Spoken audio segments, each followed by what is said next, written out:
आप देख रहे हैं मिड कैप मंत्रा। मार्केट आज कंसोलिडेशन के मूड में है। हालांकि सुबह हमने एक अच्छा एक्शन आते हुए देखा। 21,000 पहली बार निफ्टी पार करते हुए दिखा आज के सेशन में। फिलहाल दिन के लोअर लेवल्स पर भारतीय बाजार कारोबार कर रहे हैं। थोड़ा सा कंसोलिडेशन का ही मूड, एक दायरे में ही कारोबार होते हुए देखा है, लेकिन दिन के दौरान 21,000 का आंकड़ा निफ्टी ने पार किया है। सेंसेक्स भी दायरे में कारोबार कर रहा है। 126 अंक ऊपर है आज के सेशन में। निफ्टी बैंक 90 अंक ऊपर ट्रेड करते हुए और mid cap index flat trade कर रहा है आज के कारोबार में। इनफैक्ट मिड कैप इंडेक्स में प्रॉफिट टेकिंग इंटेंसिफाई हुई है। दिन के लोअर लेवल्स पर आ चुका है। मिड कैप इंडेक्स 0.1% नीचे है। मार्केट की ब्रेथ आपकी स्क्रीन पर 1225 स्टॉक हैं बढ़कर कारोबार कर रहे हैं। 1746 स्टॉक जो गिरावट के साथ कर रहे हैं ट्रेड। तो ब्रेथ मार्केट की अब नेगेटिव हो चली है, क्योंकि प्रॉफिट टेकिंग देखने को मिल रही है मिड कैप्स और स्मॉल कैप्स में। फटाफट से देखते हैं इंटरनेशनल मार्केट से मिल रहे संकेतों को। यूरोपियन मार्केट्स, एशियन मार्केट्स और अमेरिका के फ्यूचर्स लेकर आते हैं। ठंडी शुरुआत हुई यूरोपियन मार्केट्स के लाल निशान में फिलहाल ट्रेड करते हुए। एशियन मार्केट्स मिक्स हैं आज के सेशन में। निकाई तो 1.5% लुढ़का हुआ है। हैंगसेंग लाल निशान में है। कॉस्पी 1% ऊपर है। तो मिक्स रिएक्शन देखने को मिल रहा है।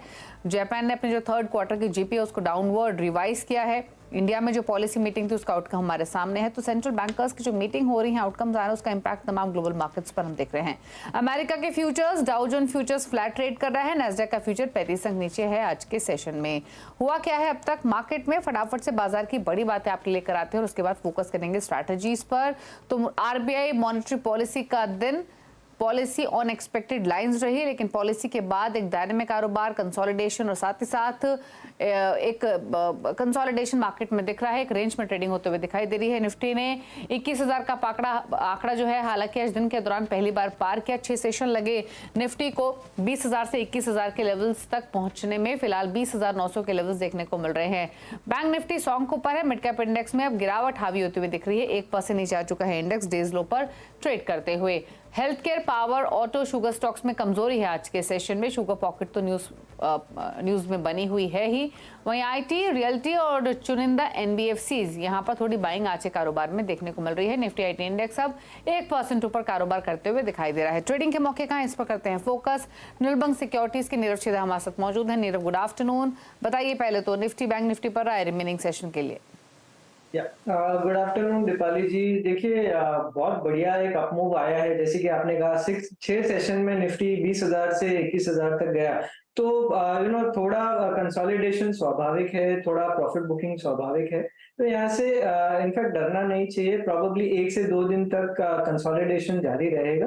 20,850 एक बहुत बढ़िया सपोर्ट है। वो लेवल तक अगर फ्यूचर आता है तो वहां पे वापस बाइंग ही करनी चाहिए। तो buying on dips is the right strategy going forward. मेरे हिसाब से ये जो ओवरऑल रैली है वो और कंटिन्यू रहेगी आने वाले दिनों में, और निफ्टी ऊपर में अराउंड 21,500 21,700 तक जा सकता है। तो बाय करिए डिप्स में। आपका स्टॉप लॉस रहेगा 20,800 का। 20,780 एक बहुत बढ़िया सपोर्ट है, तो वो आपका स्टॉप लॉस बनेगा। और उसके बाद you can book anywhere in between 21,400 500। मगर अगले 2-3 दिनों तक कंसोलिडेशन रहेगा। बैंक निफ्टी में 46,800 एक बहुत बढ़िया सपोर्ट है। और ये स्पॉट लेवल्स है बैंक निफ्टी में। ये लेवल से एक ब्रेकआउट आया था, तो वो लेवल रीटेस्ट हो रहा है। प्रॉबेबली 1-2 दिन ये लेवल पे रहेगी बैंक निफ्टी और वहां से वापस बाइंग दिखाएगी। तो आज के लिए आपको कुछ नहीं करना है, 1-2 दिन छोड़ दीजिए और उसके बाद बाइंग करें। नीचे में 46,500 का आपका स्टॉप लॉस रहेगा। There is a good chance कि 47,800 48,000 तक बैंक निफ्टी ऊपर में आ सकती है। ओके, स्टॉक स्पेसिफिक स्ट्रैटेजी क्या है आपके? कुछ ट्रेड्स निकाले हैं क्या नीरव? देखिए, आज के बाजार में थोड़ा डिफेंसिव काउंटर्स लेना थोड़ा ज्यादा बेटर है। और डिफेंस में काफी बढ़िया रुझान है, अच्छी बाइंग है। तो भारत फोर्ज एक स्टॉक ऐसा है जिसमें एक ब्रेकआउट आया है, एक लॉन्ग टर्म ब्रेकआउट आया है।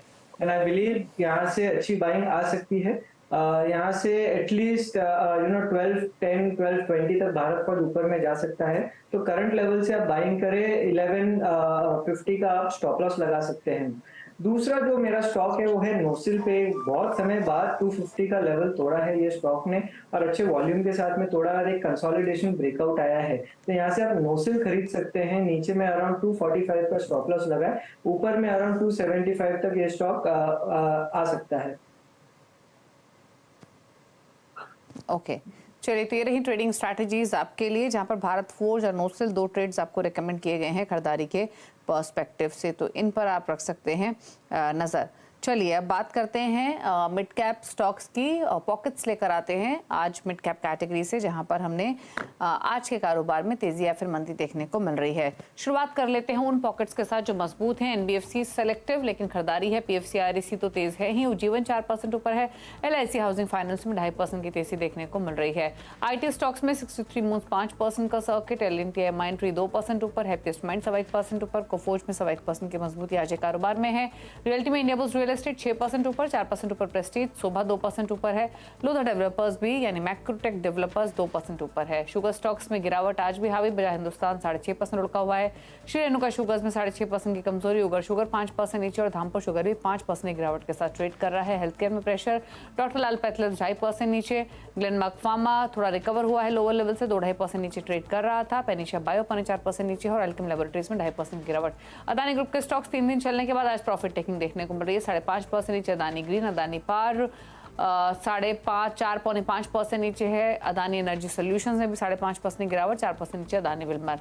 मिड कैप्स के कुछ और स्टॉक जो गिरकर कर रहे हैं ट्रेड, उसमें टोरेंट पार, भेल, न्यू इंडिया एश्योरेंस और एसजीवीएन है, जहां पर 3.5 4.5% तक की गिरावट देखने को मिल रही है। लेकिन शुगर पॉकेट फोकस में बनी हुई है और एथेनॉल पर सरकार के फैसले से शुगर इंडस्ट्री को एक बड़ा झटका लगा है, और ये कहना है बलरामपुर चीनी के सीएमडी विवेक सरावगी का। हमारे मैनेजिंग एडिटर अनुज सिंघल ने खास बातचीत की, जिसमें उन्होंने कहा कि फैसले से जरूरत से ज्यादा शुगर सप्लाई बढ़ जाएगी।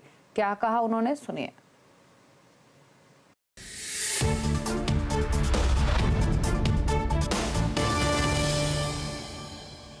आपके हिसाब से ये कितना बड़ा झटका है, द फैक्ट कि अब शुगर केन को यूज नहीं कर पाएंगे, शुगर केन जूस को एथेनॉल के लिए, हालांकि अभी ये सिर्फ 1 साल के लिए किया गया है। तो मैं ऐसा करता हूं कि एक पूरी स्टोरी पे एक पूरा पर्सपेक्टिव दे देता हूं तो आसान होगा समझना।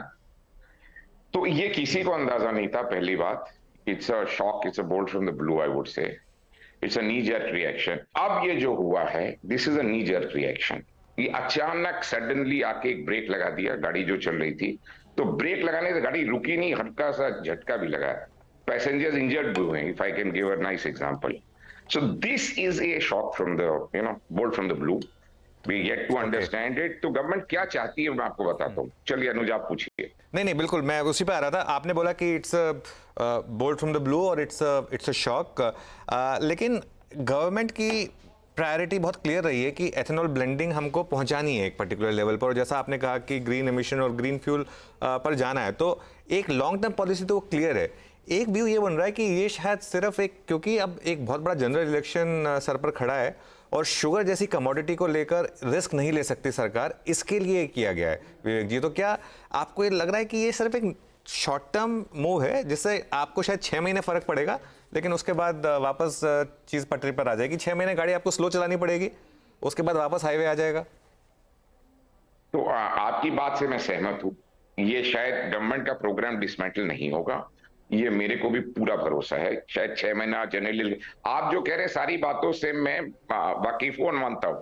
अब प्रॉब्लम ये है, there is a better way to have done it. अगर ये बात चर्चा करके कहीं कंसल्ट करके की जाती तो उसके बहुत तरीके निकल आते। प्रोडक्शन हम लोग एस्टिमेट करते हैं, बोलते भाई 80% टेंडर का उठाओ, नी जर्क नहीं होता। मैं 100 तरीके थे इसी लक्ष्य पे पहुंचने का, इस तरीके के अलावा। तो इससे क्या कॉन्फिडेंस हिट होता है मेरे को। शुगर मिल छोड़िए, आप बैंकर को देखिए, किसान को देखिए, एक पूरे माहौल में पैनिक है। आज शेयर होल्डर को देखिए, किसी को भी देखिए, अचानक पैनिक का माहौल बना दिया। सो ये मेरे हिसाब से, though I must really appreciate the central government and the state government for the way they behaved over the past 8 to 10 years, इसमें मेरे कोई डाउट नहीं है। ये 3-6 महीने का जो झटका, ये हम बिल्कुल, इस हमारे कोई मनाही नहीं है इसमें।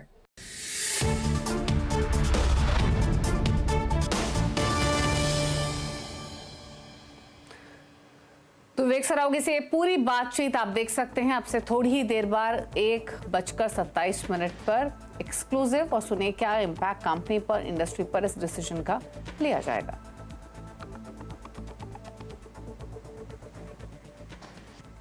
और आरबीआई ने ब्याज दर में लगातार 5वीं बार बदलाव नहीं किया, साथ ही विड्रॉल ऑफ अकोमोडेशन के रुख पर सेंट्रल बैंक कायम है। आइए सुनते हैं मॉनेटरी पॉलिसी को लेकर आरबीआई गवर्नर शक्तिकांत दास ने क्या कहा। After a detailed assessment of the evolving macroeconomic and financial developments and the outlook, of course, the Monetary Policy Committee decided unanimously to keep the policy repo rate unchanged at 6.5%. The MPC also decided by a majority of 5 out of 6 members to remain focused on withdrawal of accommodation to ensure that inflation progressively aligns to the target while supporting growth. और वहीं बार बार server down होने की दिक्कत झेल रहे brokers को SEBI chairperson ने नसीहत दी है। उनका कहना है कि ब्रोकर्स को टेक्नोलॉजी अपग्रेडेशन में निवेश करना चाहिए ताकि रिस्क मैनेजमेंट कम हो।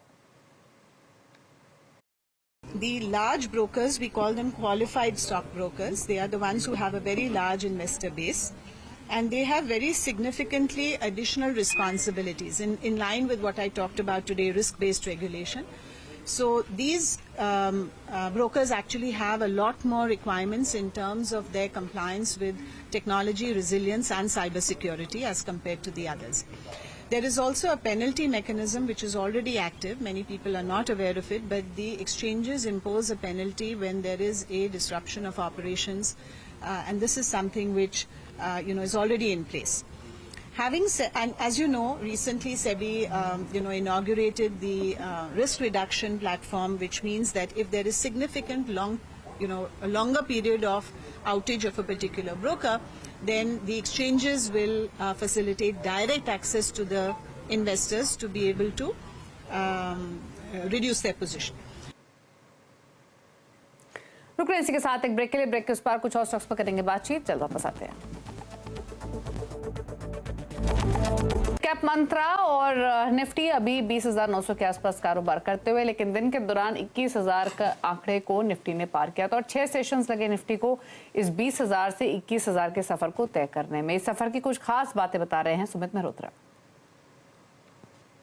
तो निफ्टी ने 21,000 की दहलीज को छू लिया है, पार कर लिया है और उसके ऊपर एक अच्छे अपमूव की उम्मीद जानकार मानकर चल भी रहे हैं। लेकिन ये जो तेजी है 1000 अंकों की 20 से 21,000 की, इसमें निफ्टी को महज 8 सेशन लगे हैं। हालांकि ये तेजी सबसे तेज नहीं है, लेकिन 20 से लेकर 21,000 की जो तेजी है वो 8 सत्रों में पार होते हुए दिखाई पड़ी है। ये अगर लास्ट से लेकर अब तक देखा जाए तो इस तरह की तेजी कुछ और भी आपकी स्क्रीन पर आएगी, जहां पर सबसे तेज तेजी जो थी वो 5 सेशन की है, 14 से लेकर 15,000 के बीच में।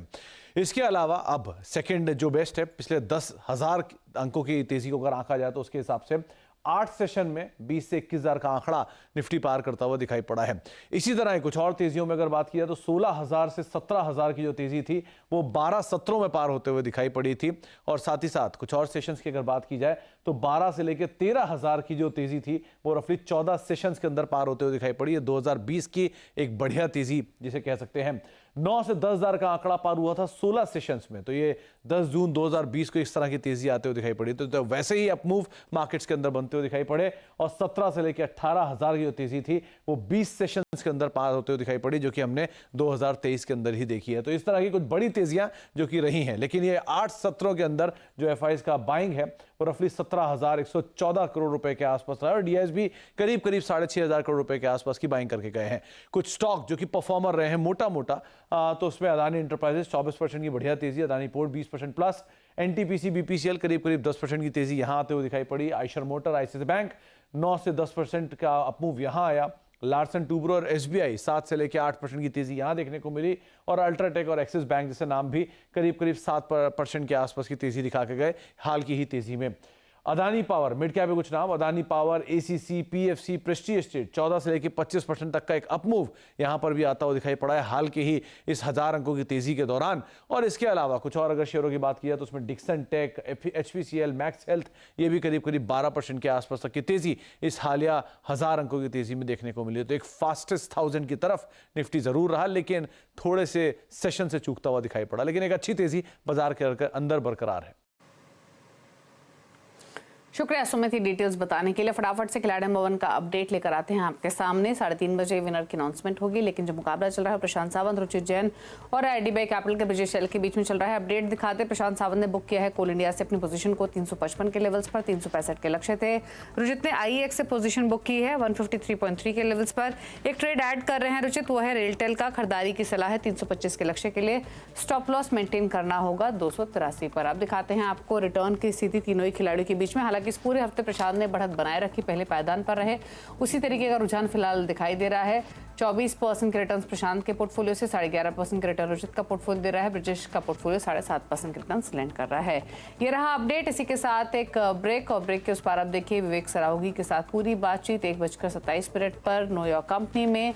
समझेंगे शुगर इंडस्ट्री पर इम्पैक्ट और क्या मायने इस खबर के बलरामपुर चीनी के लिए। पूरा कॉन्वर्सेशन एक छोटे से ब्रेक के बाद CNBC आवाज पर। नमस्कार।